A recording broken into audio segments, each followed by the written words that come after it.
ठीक है, तो आज जो अपन देखेंगे वो रहेंगे डेट फंक्शंस। तो जब भी आपके पास डेट से रिलेटेड डेटा आएगा ना, तो किस तरीके से अपन इस पे वर्क करेंगे। अब डेट्स पे काम करने के पहले सबसे पहले तो डेट डेटा टाइप को अच्छे से देखते हैं।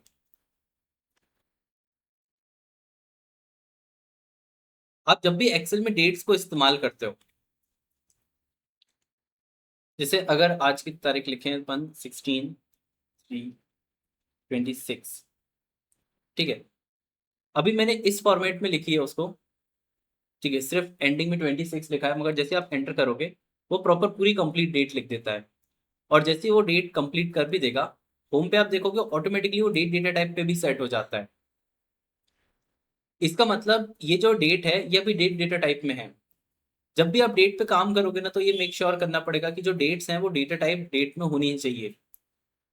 अगर वो डेट डेटा टाइप में होती हैं, तो फिर आप उनमें इजीली कोई सा भी ऑपरेशन, कोई सा भी फंक्शन परफॉर्म कर सकते हो। जैसे फॉर एग्जाम्पल अगर मैं इसे डिफरेंट तरीके से लिखने का ट्राई करता, तो ये जरूरी नहीं कि हमेशा ही डेट में कन्वर्ट होगी। जैसे अगर मैं इसे डिफरेंट फॉर्मेट में इस्तेमाल करूँ, जैसे अभी जो मेरा फॉर्मेट यूज हो रहा है लैपटॉप में, वो डे मंथ और ईयर का है। तो अगर मैंने इसको इस तरीके से कर दिया, मैंने लिख दिया इसको 3, मतलब मार्च 26 ईयर, और इसे एंटर कर दिया, तो आप देखोगे ये कन्वर्ट नहीं हुआ। और ये अभी भी किस में सेट है, जनरल में, क्योंकि ये उसने डेट की तरह परसीव नहीं किया। ये उन्हीं डेट को मतलब कि समझता है जो आपके लैपटॉप में जिस फॉर्मेट में होती है, और यहाँ पे वो डेट डेटा टाइप में होती है, उन्हीं को ही समझेगा वो। अब जब वो डेट डेटा टाइप में होते हैं, तो फिर आप इस पे कई सारे ऑपरेशन कर सकते हो। ऑपरेशन करने के लिए आपको इक्वल टू लगाना पड़ता है। अब जैसे अगर ये डेट है, अगर मेरे को इससे 3 दिन आगे की डेट देखनी है, तो मैं प्रीवियसली जो डेट है उसमें +3 कर सकता हूँ। मतलब आप ऑपरेशन कर सकते हो। जैसे मैं +3 किया, एंटर कर दिया, तो आप देखोगे आपको रिटर्न में एक डेट मिली। और ये कितने दिन आगे की है, जैसे 16 तारीख है, ये 3 दिन आगे। आप हो सकता है 50 डेज आगे की। अब ऐसे नहीं कि उसने 16 में +3 कर दिया, ये प्रॉपरली काउंट करता है। अब जैसे 50 डे आगे की देखना है, तो ऐसा नहीं करेगा कि उस 16 में 50 को ऐड कर देगा। इसको एंटर किया तो उसने वो नेक्स्ट मंथ पे भी कैरी फॉरवर्ड कर दिया, इस 5/5/2026 कर दिया। मगर ये ऑपरेशन सिर्फ डेट डेटा टाइप में ही काम करेगा, इस पे काम नहीं करेगा। ठीक है, ये एरर दे देगा। इसको ट्राई करके देखो आप लोग। एरर क्यों दिया था? क्योंकि वो डेट नहीं है, ये सिर्फ डेट पे ही काम करेगा, ये प्लस माइनस। हाँ, जो डेट नहीं होगी ना, उस पे काम नहीं करेगा। तो ये मेक श्योर करना कि जो सेल है जिसमें डेट लिखी है आपने, वो डेट डेटा टाइप में होना चाहिए।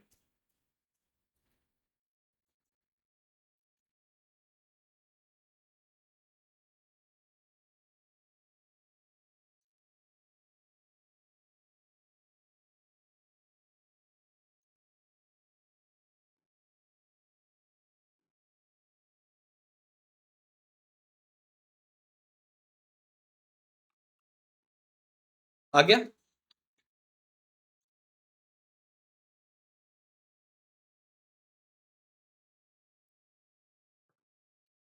अगर पहले की डेट चाहिए तो माइनस ट्राई करके देख सकते हो। अगर आप माइनस कोई से नंबर करते हो, तो उतने दिन पहले की डेट मिल जाएगी आपको। जैसे इसमें मैंने -20 कर दिया होता, तो मेरे को 24/2 मिल जाएगी, 26। ठीक है, आप ये प्लस और माइनस कर सकते हो, इंटू डिवाइड यहाँ पे वो अलग काम नहीं करेंगे। इंटू करते हैं, मल्टीप्लाई करते हैं, तो मल्टीप्लाई का भी फॉर्मूला होता है कि डायरेक्ट से मल्टीप्लाई का? डायरेक्टली कोई फॉर्मूला नहीं होता, बस कोई भी नंबर सिलेक्ट करो, उसे स्टार लगाओ, फिर दूसरे नंबर लिख दो। और कंटिन्यूअस डिवाइड मल्टीप्लाई करना तो फिर कैसे में मतलब? जैसे कोई डेटा है, उसको इंटू करना है, तो कंटिन्यू एक रो से दूसरी रो से इंटू करना है, तो फिर उससे बेसिक फॉर्मूला। अपन ने ये यहाँ पे यही तो किए हैं बेसिक फॉर्मूले में। जैसे अगर मैं यहाँ पे करता हूँ, जिससे मेरे को यहाँ पे कॉस्ट निकालना है, मेरे पास सेल्स है और मेरे पास प्रॉफिट है, और मेरे को बाजू में कॉस्ट का कॉलम चाहिए कि अगर 3000 की सेल्स हुई, 1200 का प्रॉफिट हुई, तो कॉस्ट कितनी रही। तो मैं यहाँ पे पहले तो कॉस्ट वाला कॉलम लिख सकता हूँ, इक्वल किया। अब यहाँ पे डायरेक्टली फॉर्मूला ही लिखना रहता है और सिर्फ एक ही सिंगल रो पे, पहली रो पे गए, सेल्स सिलेक्ट किया और उसे माइनस कर दिया प्रॉफिट को। तो ये अपन ने फॉर्मूले वाली शीट में यही तो किया था। और फिर इसको, हाँ तो बस फॉर्मूले में चेंज कर दो, बस यहाँ पे इनटू कर दिया। जैसा आप फॉर्मूला लिखोगे वैसा ही वो फॉरवर्ड करेगा। अब ये इनटू कर दिया इसने, और इसे फिल डाउन कर दो तो हर एक वैल्यू का वो इनटू करेगा। जैसे यहाँ पे वो किस किस का मल्टीप्लाई करेगा, ठीक है, यहाँ पे इन दोनों का मल्टीप्लाई करेगा। तो ये सेम है, कोई सा भी फॉर्मूला आप बनाओगे ना इनका यूज करके, तो वो उसी को ही नीचे कंटिन्यू कर देता है।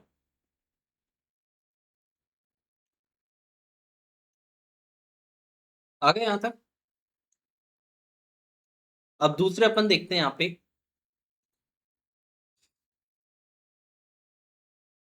ये जो वर्किंग है ये सिर्फ स्पेसिफिक कुछ रेंज की डेट पे ही काम करती है। मतलब एक्सेल सिर्फ कुछ ही डेट्स को समझता है। और ये काम भी कैसे करता है कि आपने प्लस किया माइनस किया, बेसिकली होता क्या है कि जो डेट्स होती हैं, डेट्स एक्चुअल में एक नंबर के फॉर्म में स्टोर होती है। जैसे अगर मैं आज की डेट लिख दूं, और आज की अगर करंट डेट लिखना है, डेटा एंट्री करते हो तो कंट्रोल प्लस कॉलन प्रेस कर देना, तो आज की डेटा एंटर कर देता है ऑटोमेटिकली। प्लस कॉलन, नहीं नहीं, कंट्रोल और कॉलन दोनों को एक साथ, ठीक है। तो वो ऑटोमेटिकली आज की तारीख को एंटर कर देता है। होता क्या है ना, जैसे डेट की सीरीज है, इन सब पे एक नंबर रहता है। जैसे फॉर एग्जांपल अभी मैं यहाँ पे एक सीरीज लिख देता हूँ सिंपल सी।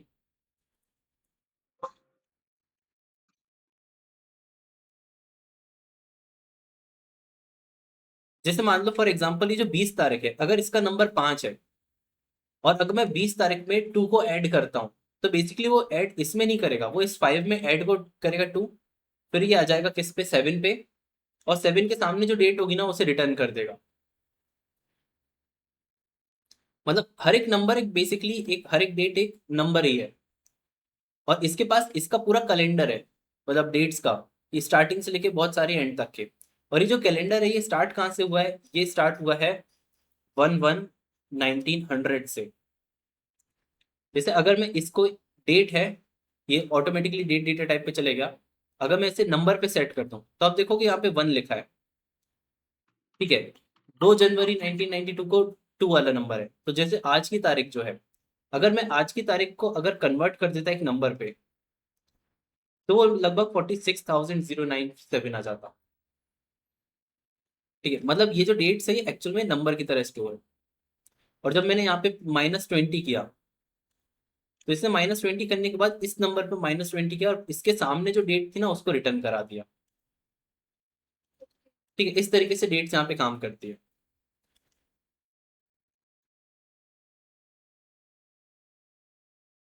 अब जो अपन वर्क करेंगे वो देखेंगे फंक्शंस की, डेट पे अपन कैसे फंक्शंस को अप्लाई कर सकते हैं। डेट पे जो फंक्शंस एक्चुअल में अपने को अप्लाई करने रहते हैं, वो बेसिकली एनालिसिस के लिए पर्पज से रहते हैं। जैसे अपने पास डेटा में सिर्फ डेट गिवन होगी, जैसे हो सकता है ऑर्डर डेट गिवन है, हो सकता है एम्प्लॉय की बर्थ डेट गिवन है। अब इसके बेसिस पे सिर्फ डेट गिवन रहती है और अपने को एनालिसिस मल्टीपल चीजों पे करना होता है। जैसे अपने को ईयर वाइज पे भी कंपैरिजन करना होता है कि कौन से ईयर सबसे अच्छी सेल्स हो रही है। अपने को मंथ वाइज भी करना रहता है कि कौन सा मंथ अच्छा परफॉर्म कर रहा है, कौन सा नहीं। अपने को मान लो कभी डे के बेसिस पे ही करना पड़ सकता है कि एम्प्लॉय सबसे ज्यादा स्पेंड कब करते हैं, क्या वो महीने के शुरुआत में करते हैं, महीने के एंड पे करते हैं। हो सकता है आपको डे वाइज करना हो, वीक के डे वाइज, कि मंडे को, ट्यूसडे को, वेडनेसडे को कब सेल्स होती है। तो इस टाइप से आपको कई सारी इंफॉर्मेशन डेट से क्या करना होता है, एक्सट्रैक्ट करना होता है कि इस तारीख में कौन सा ईयर था, कौन सा मंथ था, कौन सा डे था, कौन सा वीक था। तो ये जो फंक्शन अपन देखेंगे वो ये सारे डेटा एक्सट्रैक्ट करने के लिए होगा। फॉर एग्जाम्पल आज की तारीख है अपने पास, अब इस डेट पे अपने को इसका ईयर निकालना है कि ये कौन सा ईयर है। हालांकि अपने को देखने पे तो दिख रहा है यहाँ पे, मगर बहुत इजी एक फंक्शन है जो डायरेक्टली इससे ईयर एक्सट्रैक्ट कर लेगा, और वो है यहाँ पे ईयर फंक्शन। अगर आप ईरियल ईयर को यूज करते हो तो आप देखोगे यहाँ पे सीरियल नंबर गिवन, ना कि यहाँ पे डेट लिखा है उसने, क्योंकि डेट्स एक्चुअल में सीरियल नंबर ही होती है। तो अपन अपना डेट दिया, और एंटर कर दिया। तो इसने इस डेट से ईयर को एक्सट्रैक्ट कर लिया। इतना करके देखो, ईयर को एक्सट्रैक्ट।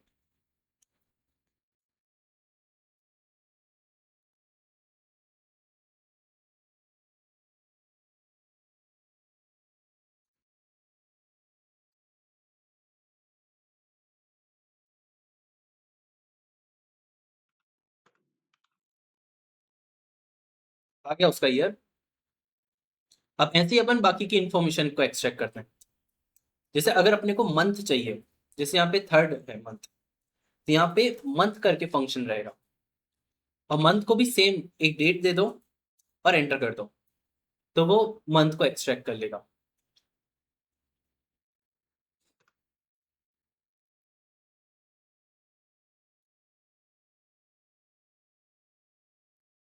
और डे के लिए भी एग्जैक्टली जैसे आज 16th डे है, तो अपन यहाँ पे डे फंक्शन को कॉल करेंगे और इसको ही डेट दे देंगे, तो वो 16 निकाल देगा।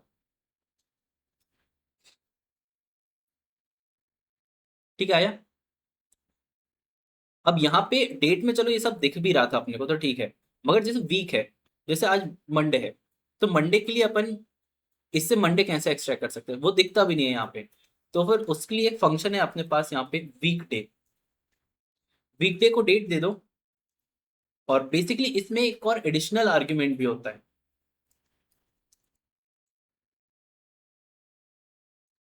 अब जैसे वीकडे को अपन ने रन किया और उसने 2 दे दिया। अब इसको कैसे परसीव कर सकते हैं कि 2 मतलब क्या। बेसिकली इसमें एक एडिशनल आर्ग्यूमेंट और रहता है। जब अपन ने उसे डेट दी और उसके बाद में एक रिटर्न टाइप भी लिखा था यहाँ पे, अगर आप उसे कॉल मतलब कॉमा करके ओपन करते हो, तो यहाँ पे एक चार्ट दे देगा वो। इस चार्ट को आप ध्यान से देखो। इसमें बेसिकली सीरीज गिवन है कि मंडे से लेके मतलब वीक को कब स्टार्ट करना है, कौन से नंबर से कौन से नंबर पे एंड करना है। जैसे मंडे को 1 देना है, ट्यूज संडे को 7 देना है। जैसे अभी जो बाय डिफॉल्ट रहता है वो 1 रहता है, और बाय डिफॉल्ट वो संडे को 1 दे देता है और सैटरडे को 7। इसलिए अपने को मंडे को 2 मिल गया। अपन बेसिकली मंडे से अगर वीक स्टार्ट करते हैं, तो अपन ये सेकंड ऑप्शन सेलेक्ट कर सकते हैं कि मंडे को 1 दे देना और थ्रू 7 टू संडे। तो अपन ने 2 दिया उसको और एंटर कर दिया, तो अब उसने 1 दे दिया, जो बेसिकली मंडे के लिए रहेगा। ठीक है। अब यहाँ पे अपन ने ये चारों इंफॉर्मेशन फंक्शंस का यूज करके एक्सट्रैक्ट करी। मगर बेसिकली कई बार होता है कि अपने को यहाँ पे नेम चाहिए होते हैं। ठीक है, डे में 16th है, ईयर है, ये है, क्लियर है। मगर जैसे अगर कभी आपको मंथ का नेम चाहिए, जैसे यहाँ पे अपने को मार्च चाहिए, तो फिर कैसे कर सकते हैं। अब यहाँ पे जो नेक्स्ट अपन फंक्शन देखेंगे वो देखेंगे कि जब एक डेट से अपने को टेक्स्ट में आउटपुट चाहिए होता है, मतलब कि मंथ के नेम चाहिए, ईयर के नेम चाहिए, या फिर डेट को किसी स्पेसिफिक फॉर्मेट में भी लिखना है, मगर उसका आउटपुट एक टेक्स्ट रहेगा, तो फिर एक टेक्स्ट फंक्शन को यूज किया जाता है। और ये जो टेक्स्ट फंक्शन है, इसको आप एक डेट दे दो और एक फॉर्मेट बता दो कि इस डेट का आपको किस फॉर्मेट में चाहिए। ये जो फॉर्मेट है ये 3 बेसिकली लेटर्स से बनता है। एक हो जाता है डी, डे के लिए, एम मंथ के लिए, और वाई ईयर के लिए। हाँ। अब इसके बेसिकली अलग अलग अपन नंबर ऑफ रिपीटेशंस को यूज करते हैं अलग अलग इंफॉर्मेशन के लिए। जैसे फॉर एग्जांपल यहाँ पे डेट गिवन थी अपने, अगर मैं यहाँ पे इक्वल करके टेक्स्ट फंक्शन को कॉल करता हूँ, तो इसके 2 आर्ग्यूमेंट है, एक वैल्यू है और एक फॉर्मेट टेक्स्ट है। ठीक है। तो वैल्यू में तो अपन ने इसको डेट दे दी, जो अपनी मेन वैल्यू है।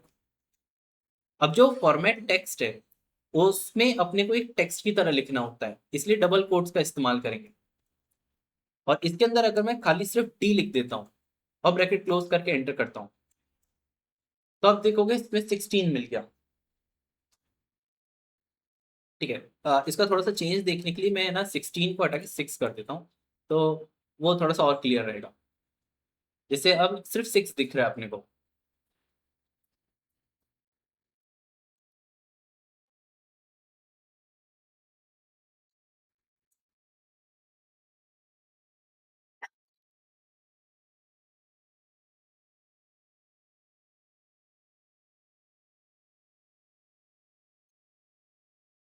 आया। अब बेसिकली अगर आप यहाँ पे डी वाले को डबल डी कर दो टेक्स्ट में, तो अब वो 2 डिजिट में डेट्स को देगा। 2 डिजिट में होने का मतलब वो 6 की जगह सिर्फ 06 देगा।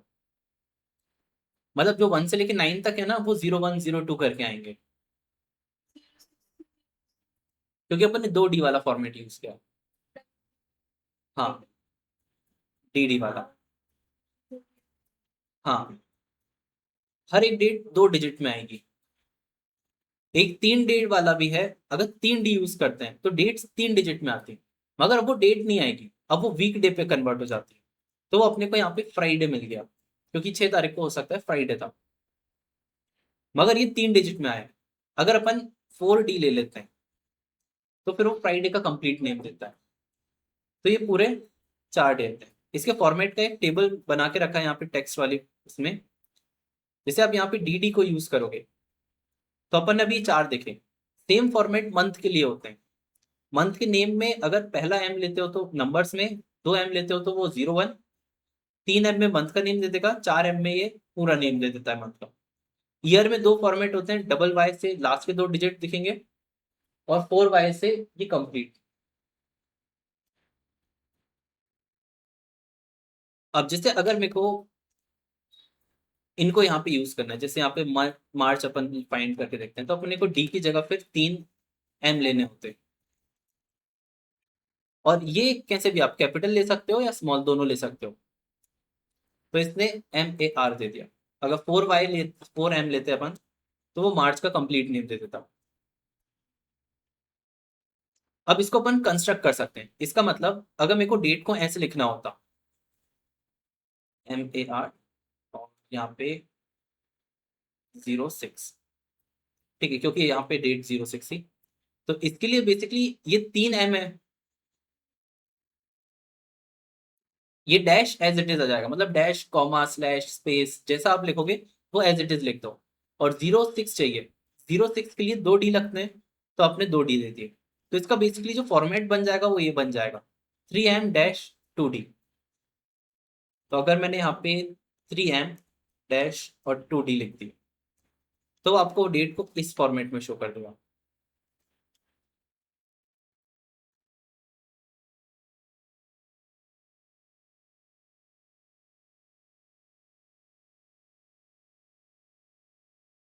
तो 3M मतलब मार्जिन।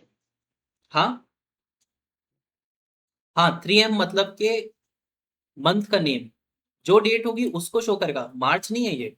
अगर मैं यहाँ पे 27/5/15 लिख देता हूँ, तो वो May 27 दिखा देगा। वो उस पर्टिकुलर डेट को कन्वर्ट कर देता है इस फॉर्मेट में। ठीक है, तो ये चार्ट आपके पास है। आप इस तरीके से लिख सकते हो डेट को। जैसे अगर आज की डेट है, आज की डेट पे इसे अप्लाई करके देखना, मंडे, एक स्पेस, 16 मार्च,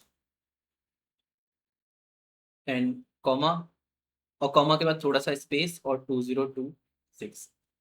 इस फॉर्मेट में वो डेट शो हो जाए।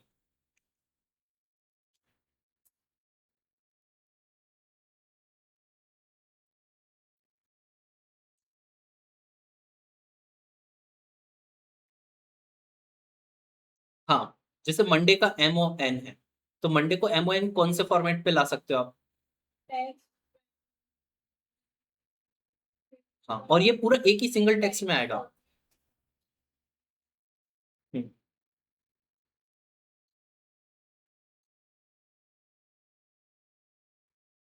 आप इस टेबल को यूज कर सकते हो इससे पता करने के लिए कि एग्जैक्टली एक एक इन्फॉर्मेशन किस टेक्स्ट में आती है, किस फॉर्मेट में लिखना रहेगा। हम्म,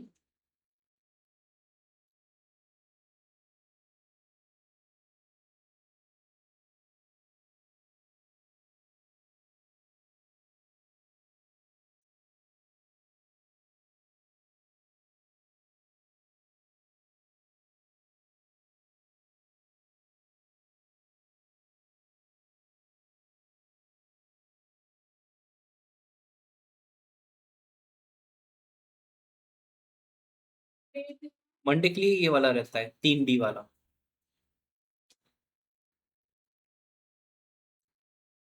आपको नहीं सेपरेट नहीं वैल्यू लिखना रहेंगे, नहीं लिखने रहेंगे, ये पूरा एक सिंगल टेक्स्ट के अंदर आएगा।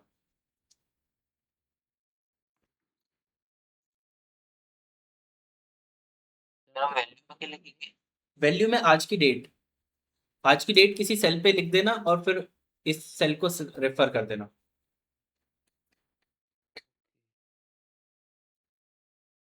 आज की डेट और देन फॉर्मेट जो है टीडी वाला दिया हुआ है वो लिख। हाँ, इसको यूज करके कंस्ट्रक्ट करना पड़ेगा इस डेट को।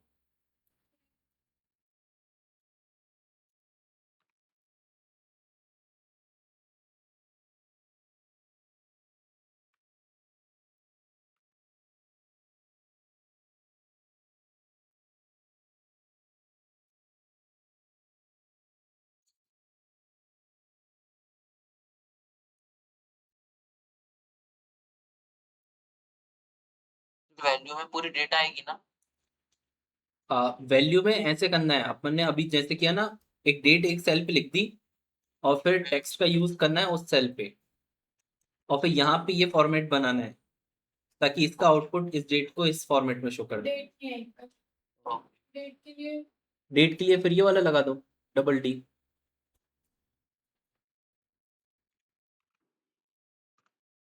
द इसके बाद हाँ, मंडे के बाद ये 3 डी हो गए, फिर एक स्पेस दिया है और फिर 2 डी वाला आएगा फॉर्मेट।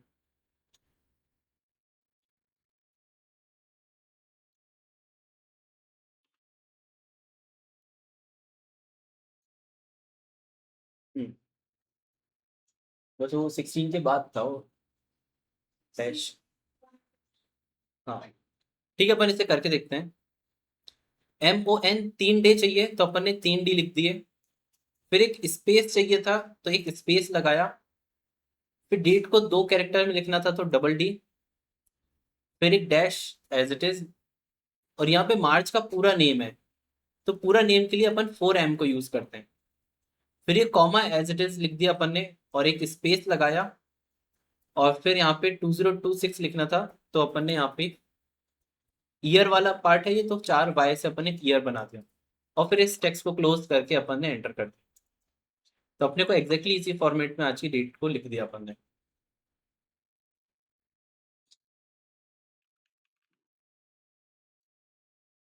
कई लोग टेक्स्ट को इस्तेमाल करते हैं सिर्फ डेट को फॉर्मेट मतलब एक्सट्रैक्ट करने के लिए भी, मतलब उससे ईयर भी एक्सट्रैक्ट कर सकते हो, मंथ वीक डे सब कुछ एक्सट्रैक्ट कर सकते हो।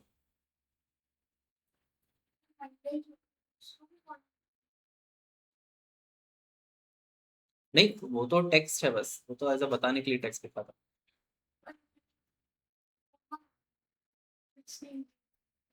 16 के बाद क्योंकि आपने वहां पे कॉमा लगाया होगा, उस कॉमा को हटा दो फिर। हो गया। Okay sir.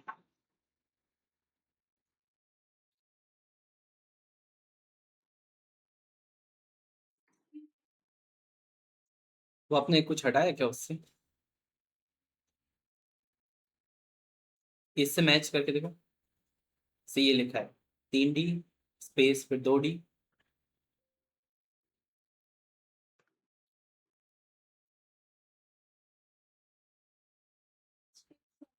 हाँ, स्पेस करने के बाद फिर 2 डी लिखेंगे। हो गया।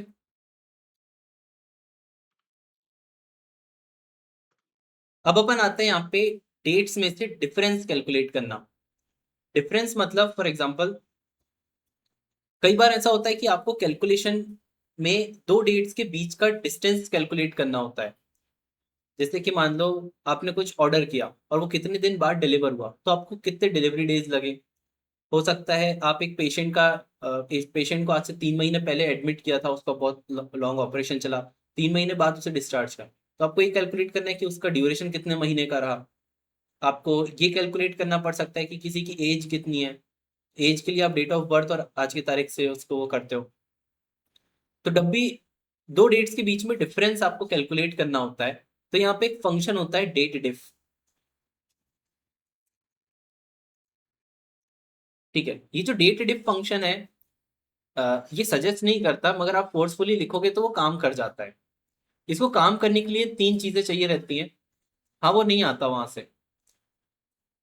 सबसे पहले उसको स्टार्ट देना होता है कि कौन सी स्टार्टिंग डेट है, कौन सी एंडिंग डेट है, मतलब किन दो ड्यूरेशन के बीच का चाहिए। और थर्ड आर्ग्यूमेंट होता है इंटरवल का। इंटरवल कितने में, मतलब डिस्टेंस किस में चाहिए। जैसे अभी अपन ने 3 एग्जांपल देखे।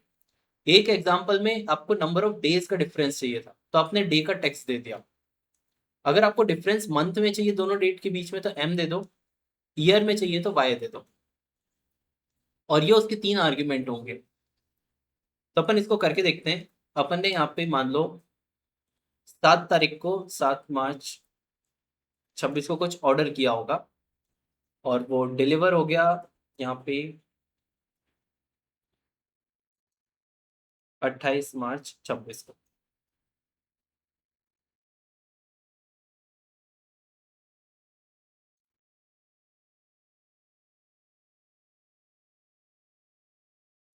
ठीक है, तो ये स्टार्टिंग डेट है, ये एंडिंग डेट है।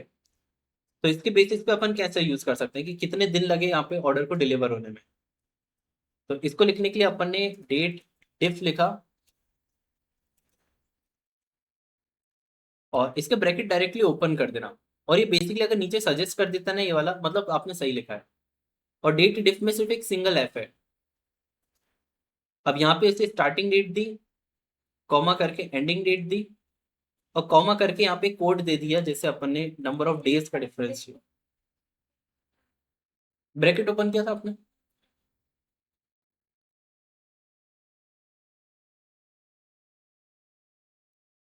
आपने इक्वल तो लगाई नहीं। इक्वल लगा के अपन फंक्शन को देते हैं। ठीक है, और जैसे इसको आपने एंटर करोगे, आप वो बता देगा जैसे 21 डे लग गए। इसको करके देखो। अब आ गया।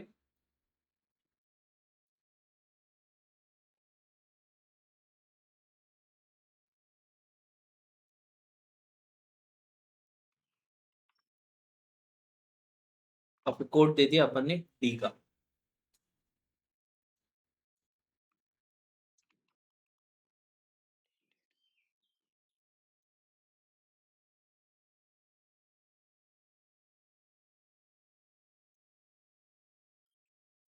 ट्वेंटी वन डेज आ गया। अब अब आपको ये पता है कि बस कोड में एम पास कर दोगे तो नंबर ऑफ मंथ का डिफरेंस आ जाता है। जैसे यहाँ पे,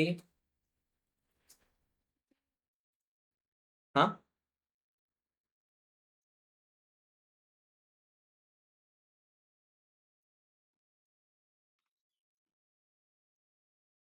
इन दो डेट्स के बीच में डिफरेंस निकाल सकते हो। 2 मार्च 2015 और 4 अप्रैल 2016। और डिफरेंस अपने को किस में चाहिए, अपने को मंथ में चाहिए।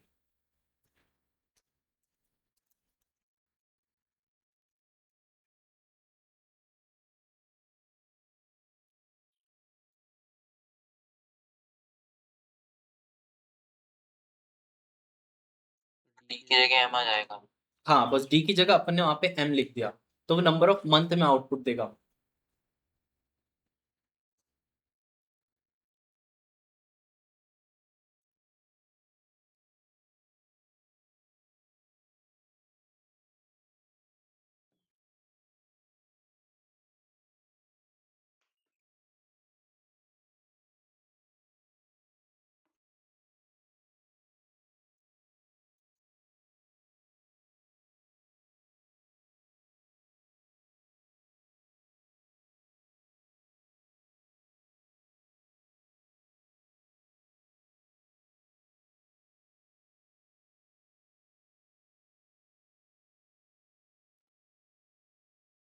अच्छा, आपने 15 ले लिया था। ठीक है, तो इक्वल टू क्या, date diff, bracket open, starting date, ending date, और मंथ का कोड। और इसको एंटर किया तो ये बता देगा 13 मंथ।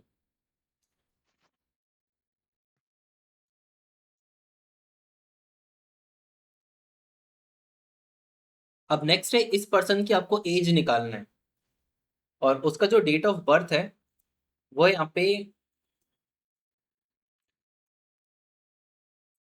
से ये है। तो इसकी आप एज कैलकुलेट कर सकते हो यहाँ पे। Yes sir.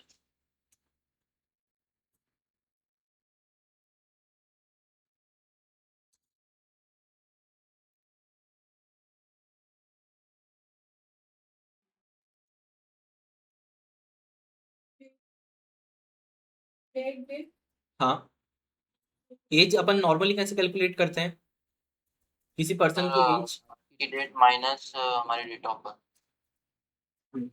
आज की तारीख और जो उसकी डेट ऑफ बर्थ है उनके बीच का डिफरेंस निकालते हैं अपन, हाँ और उसे कितने ईयर्स में निकालते हैं।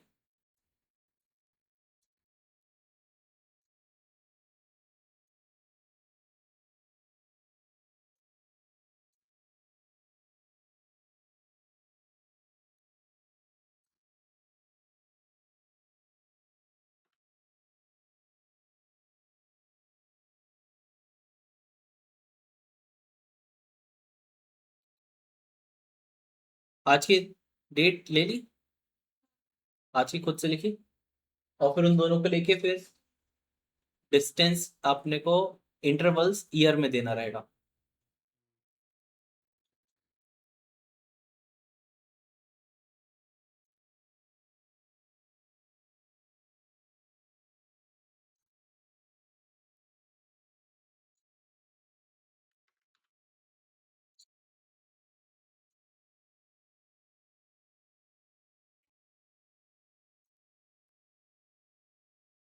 इंटरवल्स के लिए ईयर चाहिए ना, तो ईयर के लिए वाई वाला कोड होता है, मतलब डेट चाहिए तो डी, मंथ चाहिए तो एम, और ईयर चाहिए तो वाई।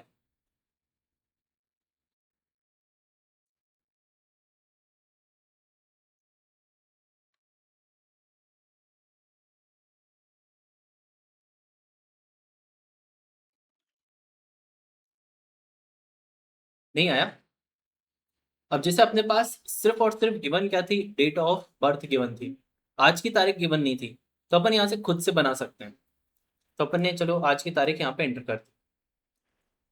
अब अपने पास आज की तारीख है, क्योंकि दो डेट का होना जरूरी है यहाँ पे, एक तो स्टार्टिंग और एक एंडिंग, तभी जाके डेट डेफ काम करता है। तो अपन ने डेट DIF को कॉल किया, ब्रैकेट ओपन करे, और सबसे पहले स्टार्टिंग डेट दी जो कि उसकी डेट ऑफ बर्थ है, कॉमा करके फिर अपन ने एंडिंग डेट दी जो कि आज की तारीख होनी चाहिए, और फिर कोट्स में अपन ने एक वाई दे दिया, क्योंकि ये डिस्टेंस जो चाहिए अपने को ये नंबर ऑफ ईयर्स में चाहिए। और फिर जैसे आप इसे एंटर करोगे वो बता देगा कि यहाँ पे 28 ईयर्स का है। आ गया। अब एक सिनेरियो देखना, ये फाइल पे ये वाली डेट भी लिखी हुई है और ये वाली डेट भी लिखी हुई है।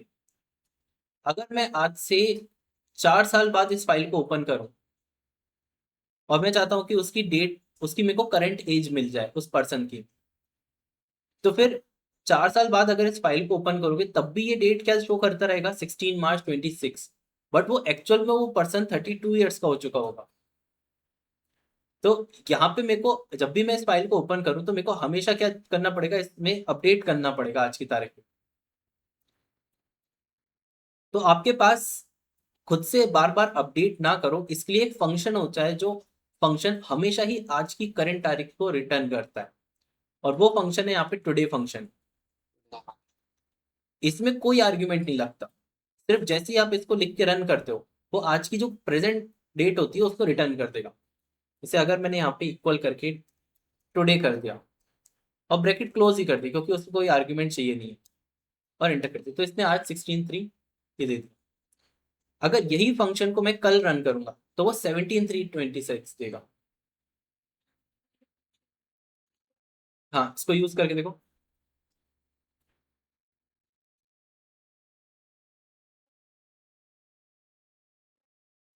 हाँ, कुछ भी नहीं देना है, बस ब्रैकेट क्लोज कर दो, क्योंकि इसको उसका काम पता है कि उसको बस आज की तारीख को रिटर्न करना है, तो कोई इंस्ट्रक्शन की जरूरत नहीं पड़ती इसको।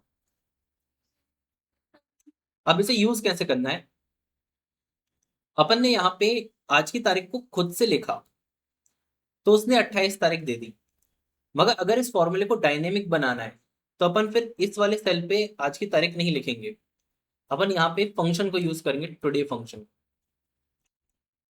तो फिर आज से 4 साल बाद अगर इस फाइल को ओपन करें तो स्टार्टिंग और एंडिंग, एंडिंग अपने आप और डायनेमिकली एडजस्ट हो जाएगी। अब बेसिकली इसको 2 सेल पे अलग अलग करने की भी जरूरत नहीं पड़ती। जब अपन यहाँ पे टुडे फंक्शन को यूज ही कर रहे हैं, तो अपन ने जहां पे ये सेल का एड्रेस दिया था वहां पे अपन ने टुडे फंक्शन को यूज किया इस वाले पार्ट पे। तो इस वाले पार्ट की जगह यहाँ पे अपन टुडे फंक्शन को कॉल कर और पूरा कंप्लीट कॉल करना। हाँ, बिना डेट डाले। तो ये फंक्शन ये होगा कि स्टार्टिंग डेट तो लेगा, एंडिंग डेट हमेशा आज की तारीख को रखेगा और फिर फॉर्मेट को रख देगा वाई।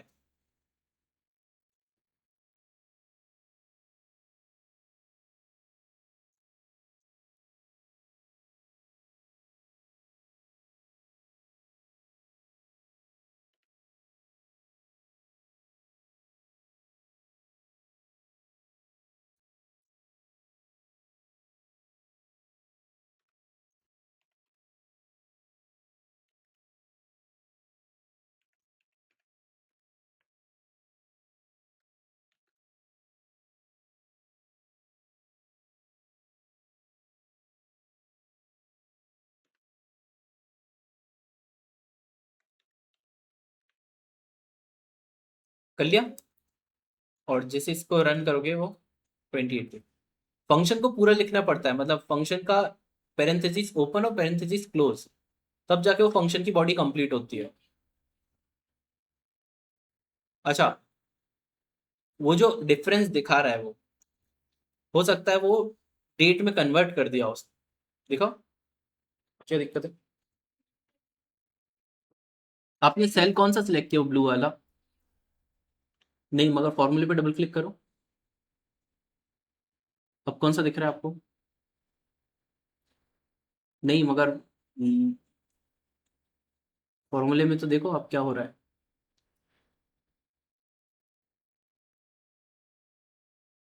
और फिर अपने आर्ग्यूमेंट कितने हो गए अब ये? हाँ, तो वो 16 वाले को हटाना रहेगा वहां से।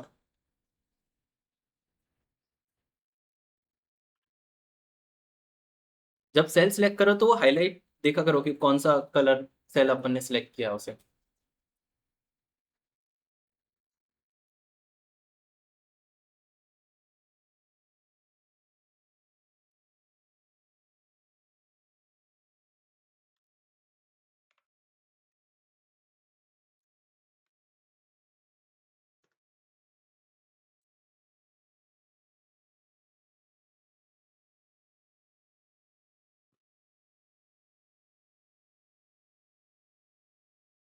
हुआ फिक्स। उसके 3 ही आर्ग्यूमेंट हैं, स्टार्टिंग वाला सेल, टुडे वाला फंक्शन, फिर कॉमा, फिर बाय वाला कोड।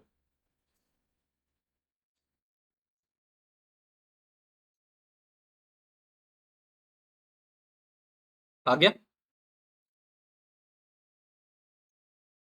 अब अपन नेक्स्ट आते हैं। अभी जो अपन ने टुडे फंक्शन भी देखा, टुडे फंक्शन आज की तारीख रिटर्न करता है, ठीक है।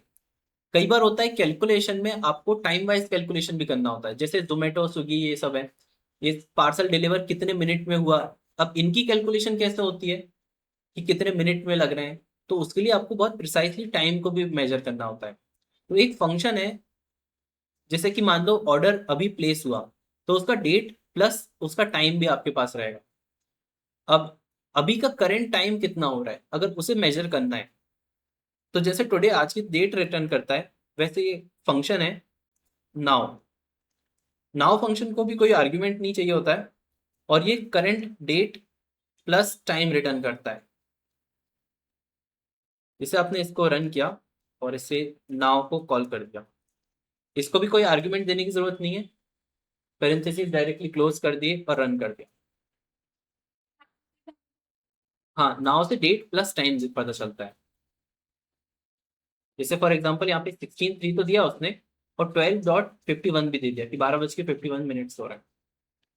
अगर सिर्फ टाइम ही देखना है इससे आपको, तो इसका फॉर्मेट आप चेंज कर सकते हो। जैसे फॉर एग्जाम्पल यहाँ पे डेटा टाइप पे गए और यहाँ पे इसे टाइम पे सेट कर दिया, तो वो एग्जैक्ट टाइम भी बता देगा।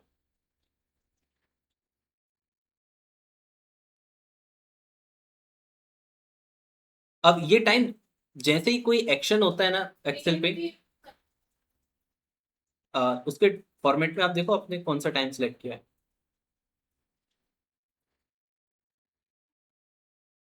अच्छा, अगर वहां पे नहीं दिख रहा है ना, तो आप मोर नंबर फॉर्मेट्स पे जाके प्रॉपरली इसको सिलेक्ट करना टाइम वाले डेटा पे, और उसमें आपको एएम पीएम और बहुत डिफरेंट टाइप के फॉर्मेट्स मिल जाएंगे कि किस तरीके से इवन आपको सेकंड्स शो करना है, सेकंड्स नहीं करने, वो सारे ऑप्शन है आपके पास। अब ये जो आपका टाइम है, जैसे 1251.42 लिखा है, मतलब 42 सेकेंड्स है ये। जब भी मैं एक्सेल में कुछ डेटा एंटर करूंगा या फिर कुछ अपडेट करूंगा, तो ये टाइम अपडेट होता है। जैसे अब ये 42 पे है, अगर मैंने यहाँ पे हेलो करके एंटर कर दिया तो ये टाइम अपडेट हो जाएगा। मतलब कुछ भी एक्शन हो रहा है ना एक्सेल पे, तो वो टाइम अपडेट हो जाएगा। जैसे 13 दिखा रहा है, अब कुछ एंटर किया तो 16 हो गया, तो ऐसे। मतलब वो फंक्शन हमेशा ही करंट टाइम और डेट के साथ शो करता है।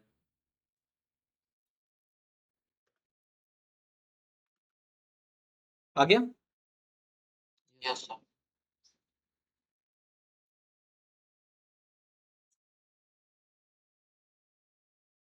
ठीक है, यहाँ पे प्रैक्टिस के लिए कई सारे क्वेश्चंस हैं, तो वो सारे आप यहाँ पे कर सकते हो।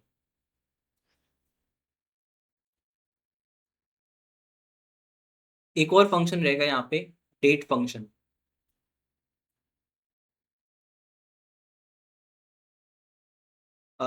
जैसे अपन यहाँ पे कई बार होता है कि आपको इन्फॉर्मेशन अलग अलग मिल रही है और आप उससे डेट क्रिएट करना चाहते हो, तो आप यहाँ पे एक फंक्शन को यूज कर सकते हो जो डेट को कंस्ट्रक्ट करता है। जैसे आपने यहाँ पे डेट फंक्शन को कॉल किया, अगर इसको आप ईयर देते हो, जैसे इसको ईयर दे दिया 2016, और फिर इसे है ना तीनों इन्फॉर्मेशन दे दो, जैसे कि ईयर दे दिया 2016, मंथ दे दिया 9, और डेट दे दी 15। तो ये क्या करेगा, ये बेसिकली एक्सेल की एक फॉर्मेट की डेट रिटर्न कर देता है। जैसे आप इसको रन करोगे, आपको एक प्रॉपर एक्सेल फॉर्मेट की डेट मिल जाएगी। बस डेट लिख दो, ईयर मंथ और डे पास करना रहता है। नहीं तो उसको लिखते टाइम वो नीचे सजेशन आता है ना, उसको भी आप रीड कर सकते हो।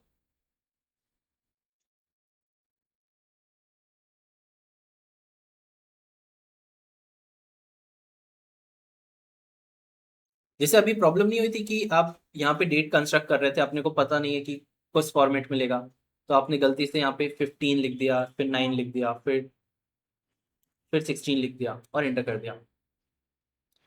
तो बेसिकली उसने ले लिया, मगर कई बार होता है कि वो नहीं लेता है। तो ये वाला जो तरीका है, ये प्रॉपरली हमेशा काम करेगा कि आप डेट में प्रॉपरली बस मंथ ईयर और डेट की इंफॉर्मेशन पास कर दो, और जैसे इसे रन करोगे प्रॉपर डेट दे देता है वो।